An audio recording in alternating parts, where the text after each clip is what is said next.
Hi everyone! If you are watching this video, that means that you've navigated your way through our Schoology course and found the folder for Brian and I under our faculty meeting notes.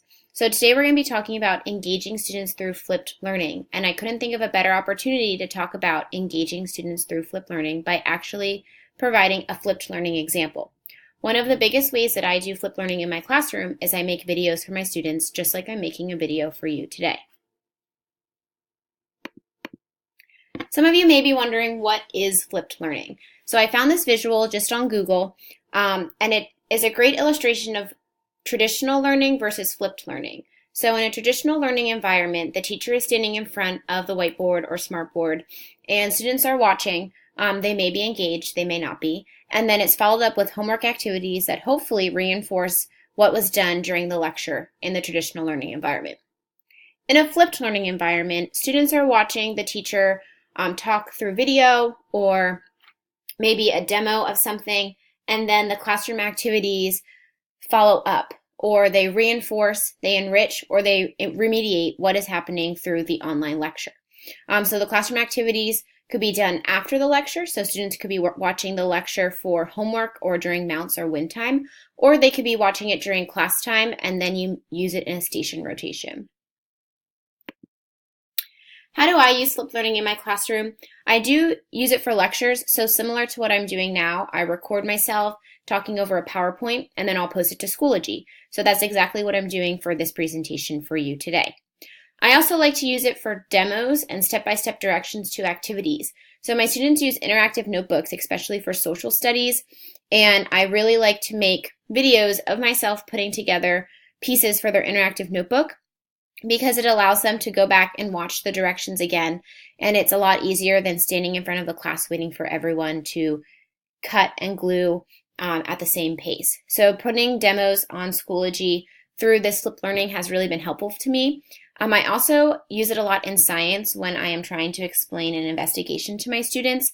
Modeling it in front of the class is great, and I still do that, but sometimes it's hard for students to see what you're doing, or they might be absent that day, so they miss the lab, and then there's still questions and follow-up responses that they may be asked to do, so it's nice to have the activity on Schoology that they're able to see.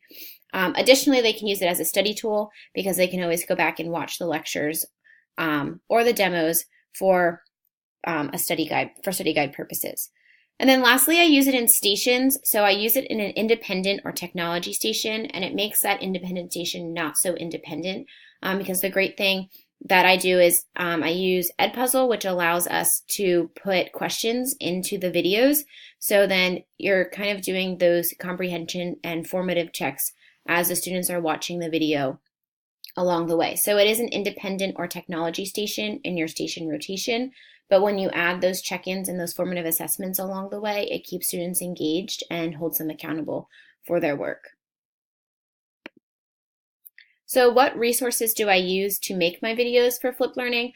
I use Screencast-O-Matic. I'm using Screencast-O-Matic right now. Screencastify, which is an add-in to Google Chrome. So if you use Google Chrome, you might want to add Screencastify. I use Edpuzzle, and then I use Schoology, and I also use iMovie. Screencastify and Screencast-O-Matic are the two tools that I use to mostly record my videos. I do prefer Screencast-O-Matic over Screencastify because with Screencast-O-Matic you're able to edit a little bit better than if you just do Screencastify. It's a visual of your whole screen, and sometimes you don't want students to see what's on your whole screen. So that's why I like Screencast-O-Matic, because you can format it to fit just what you want to show them.